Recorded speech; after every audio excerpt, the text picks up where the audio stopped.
Alright, hey everybody, welcome back to the channel. This is Rob here at Smirking Gun Reviews, and we're back again with something we were covering a while ago. I think I reviewed the first episode of this show back in like July, I think.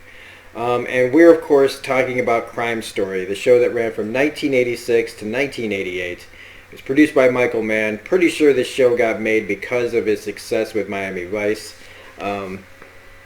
I don't know why nobody talks about this show early. If they do, I don't know about it. But it was I was 11 when this show first came out. And I mean, I shouldn't have been watching this. This was like the 9 o'clock show. This was the show that aired late, that was hardcore for NBC. And it is. If you really think about it, this is pretty hardcore for 1986. And if you watch that first episode, I highly, okay, first off, I recommend this show. Okay, it is not perfect. It is dated. But of course it's dated. It takes place in 1963, but it's a 1986 show trying to be 1963. So there's going to be things that are just from the time. They're trying really hard. But it is a little dated, of course. But you get to see a lot of really great actors.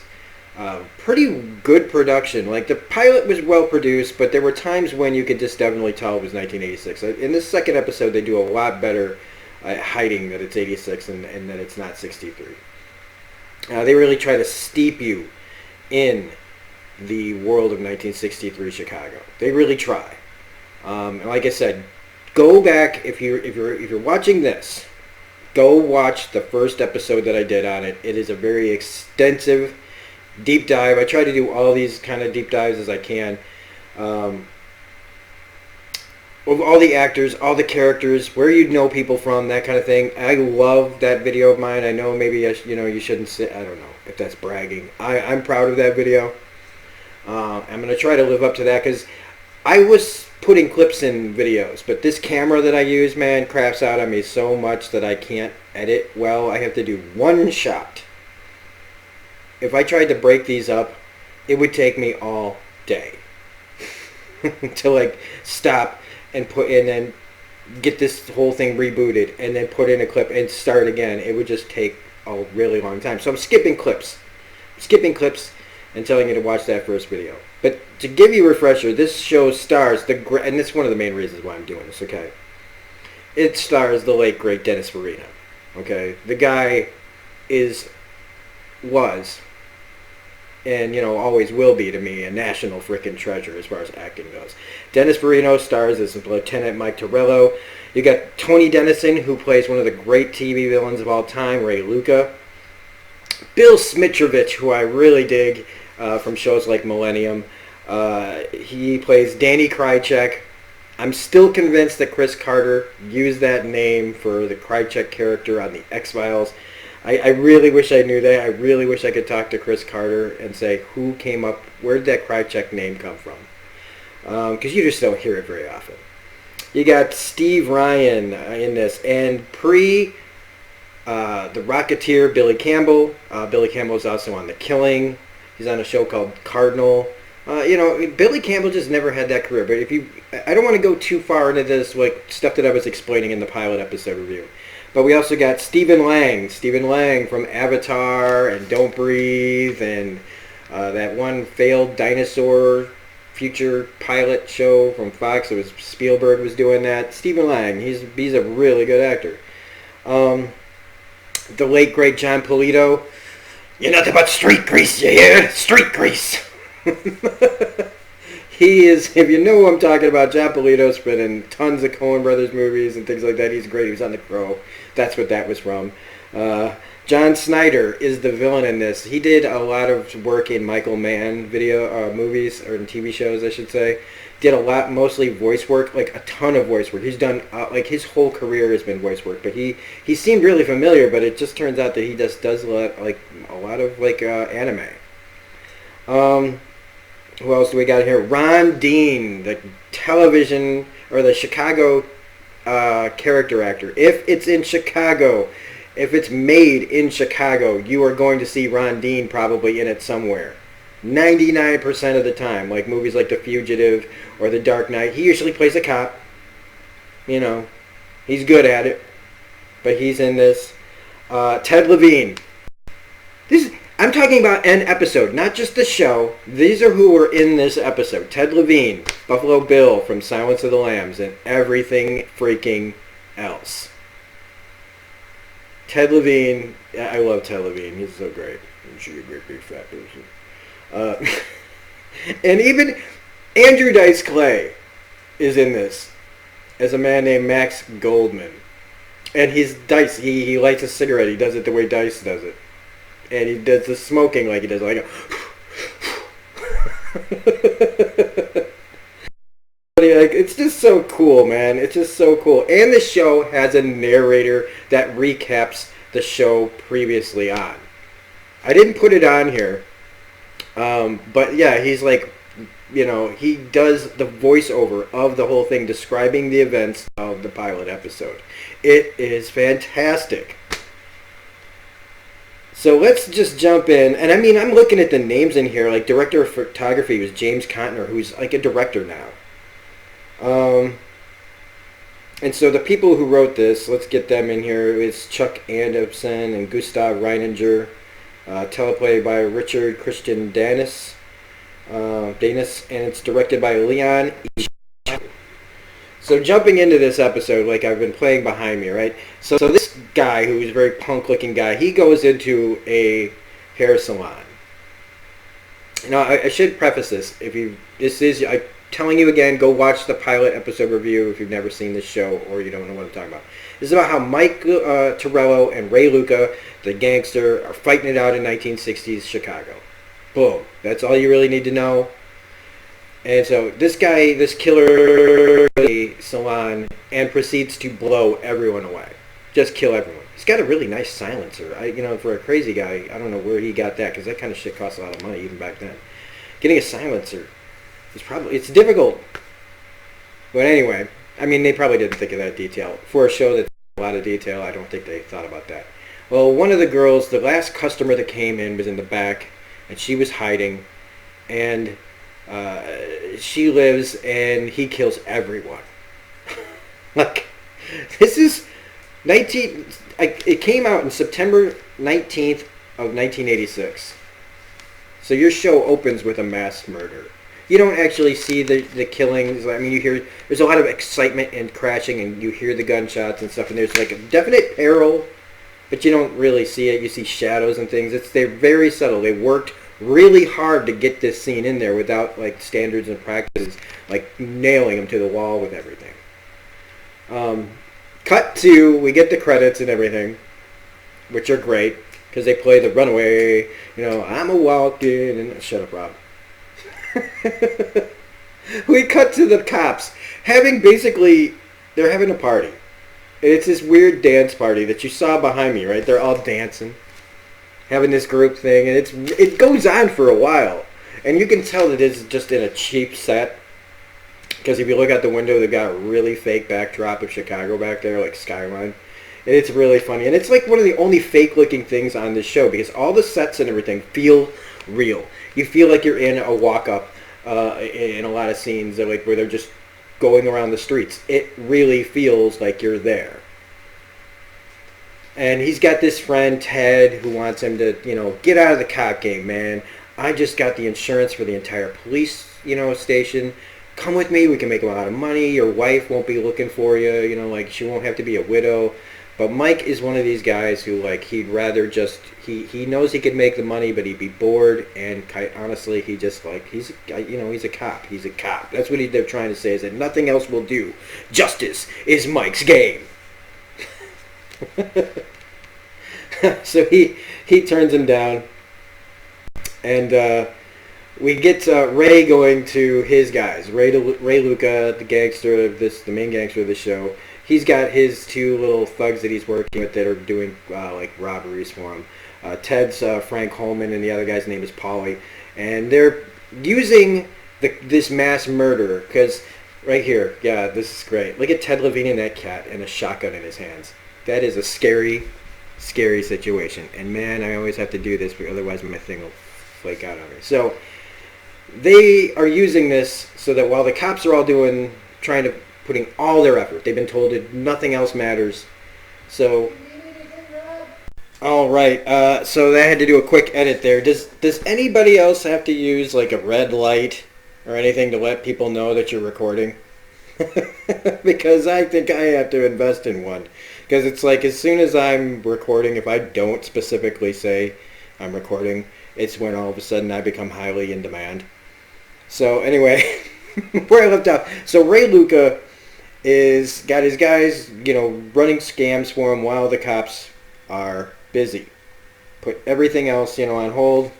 So these guys, they want him to be a part of it. He's like, after the pilot episode, he realizes he shouldn't be going out on scores anymore because Mike almost killed him in the last episode. It got real close for him. And so he's putting it on these two guys that work for him. Meanwhile, and they also mention, because I live in Illinois, that's one of the other reasons why this is a cool show to watch for me, is that they mention things, the attention to detail at times.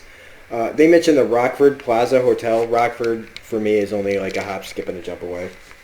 About 25 minutes away. So the cops, the girl that witnessed everything, she finally wakes up and gives them a sketch. It's hilarious. The sketch is pretty, it kind of looks like a guy like at Six Flags draws, the caricatures.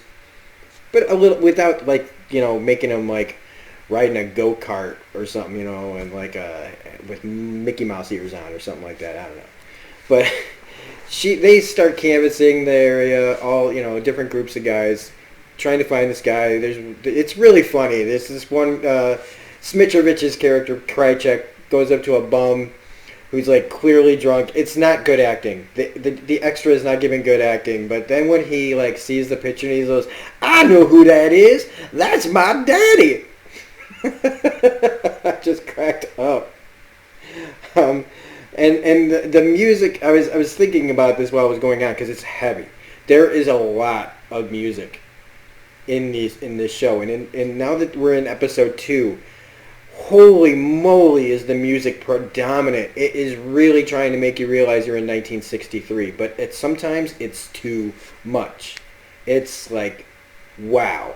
Like, I have to turn the volume down in some of these scenes because it's just too loud. It's jarring. So, the killer, okay, they finally find somebody who's seen him at like a local pool hall, and they say that, well, this guy, he's nuts. Here's that's my daddy guy. He says that he thinks his mother is hiding in the TV, and he wears an antenna around his neck. So, yeah, the guy's like bananas.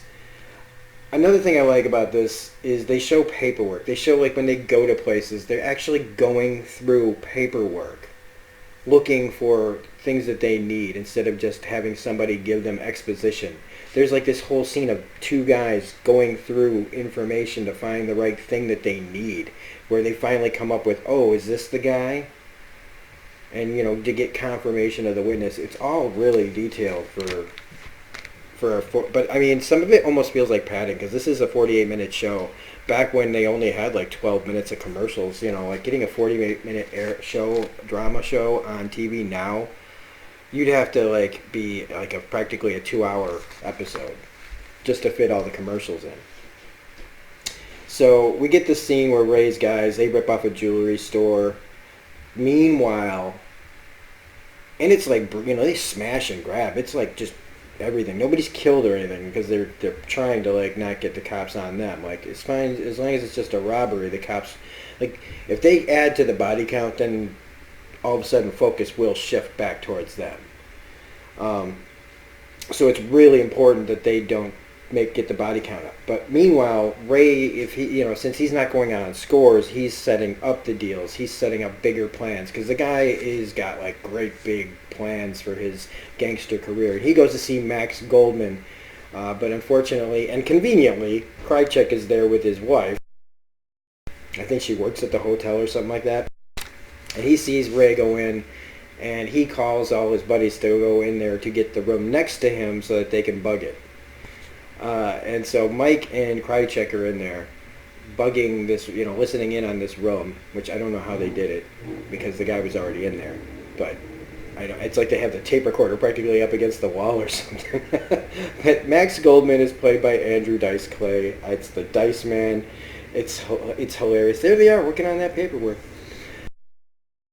It's Dice. It's not, looking at it now, like when you were watching it then, on Andrew Dice Clay's popularity. Watching it now, it's just funny watching young Andrew Dice Clay not saying like very crude things humorously, except for the cigarette.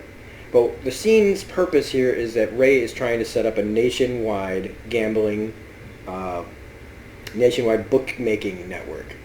So it's pretty ambitious. I mean, this is stuff that, started back then, but they're kind of dramatizing it that maybe this guy came up with it.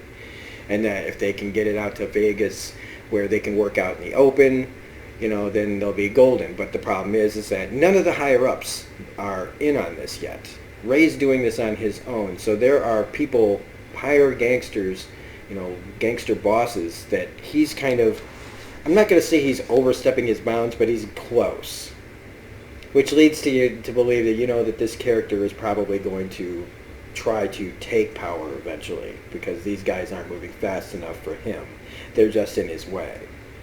There's a great line when and when he goes in there and he figures out, Ray's a sharp guy. He hears something and he knows that he's being listened to on the next room, but he just doesn't know that it's Mike Torello and his partner Krychek.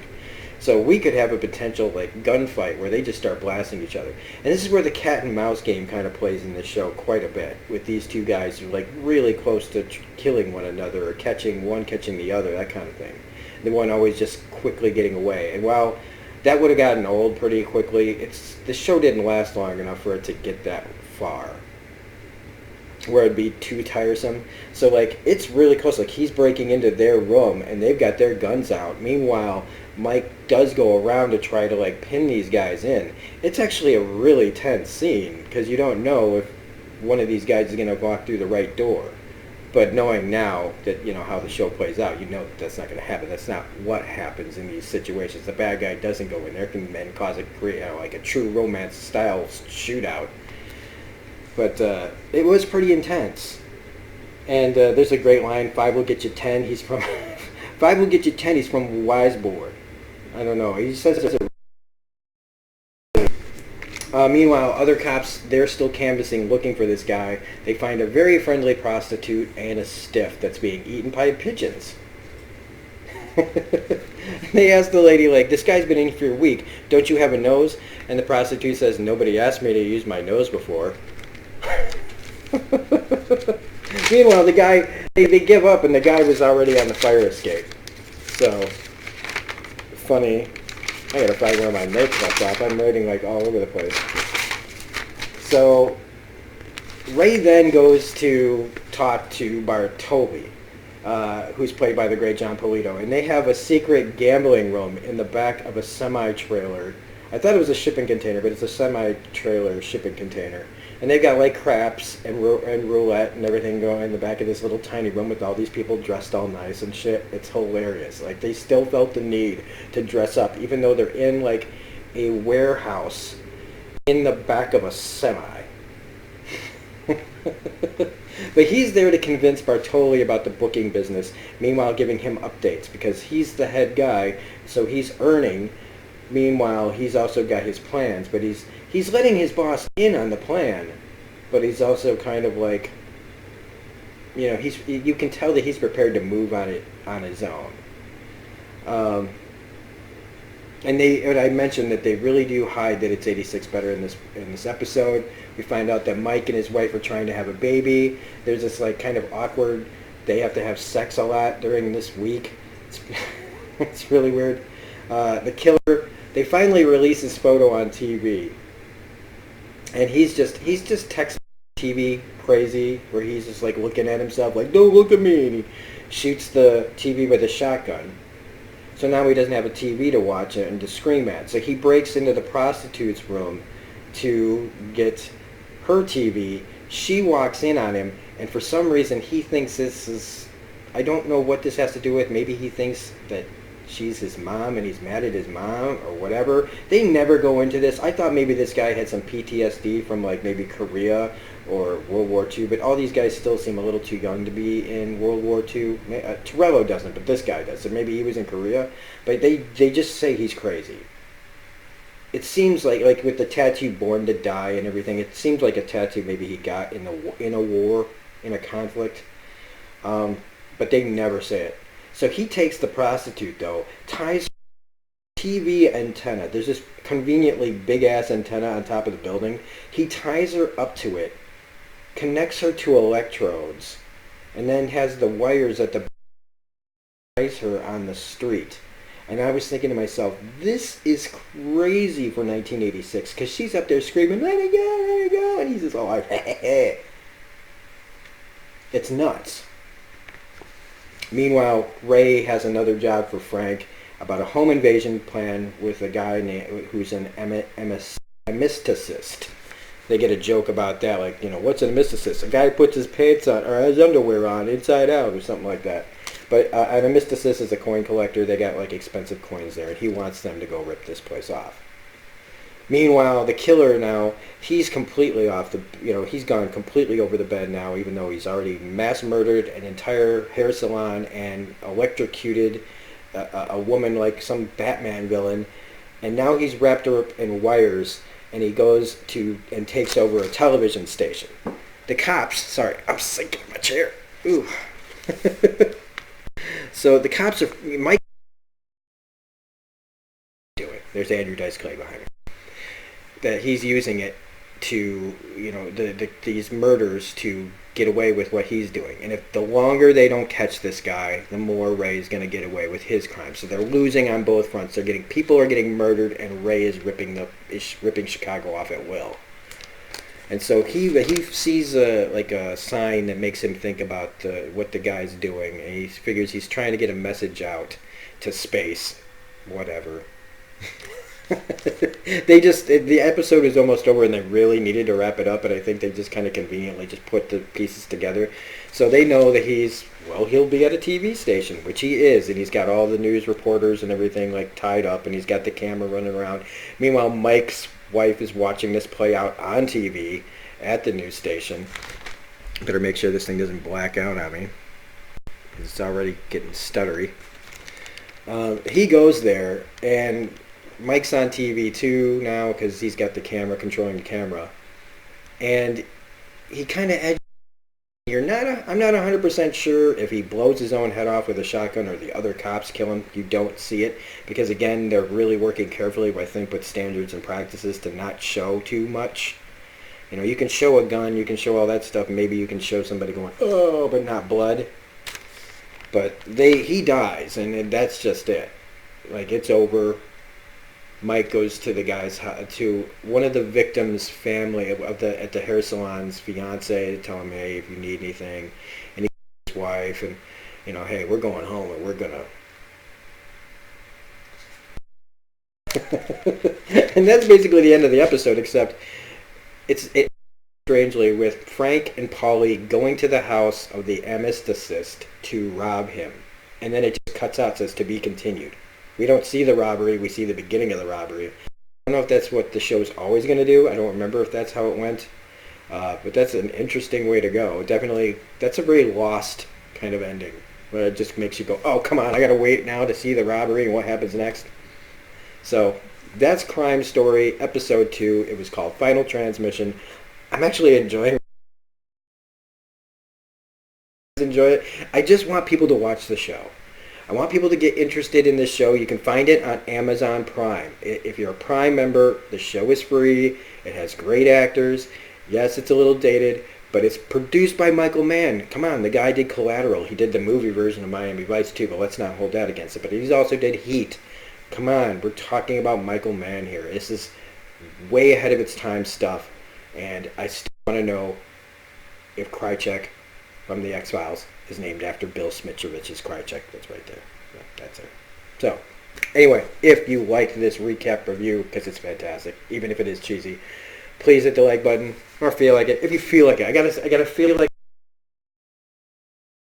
it and clicks, and I don't. But you, like I said, you want to promote your stuff. You want to promote your stuff. You want to feel like doing things. So I guess I do like likes, but I don't I don't say things in videos for. I don't care. But it's nice if you like it. So hit the like button if you like it. Subscribe if you're not a subscriber, which is it would be super to get there before January 1st. That's my goal. Otherwise, this is Robin Smirking Interview saying we'll be back next week with episode 3. We've got comic reviews coming today. Well, this is coming out Thursday, so comic reviews are actually yesterday. So there are more comic reviews. We got New Mutants. Have a great night, and we'll see you on the next video. Bye.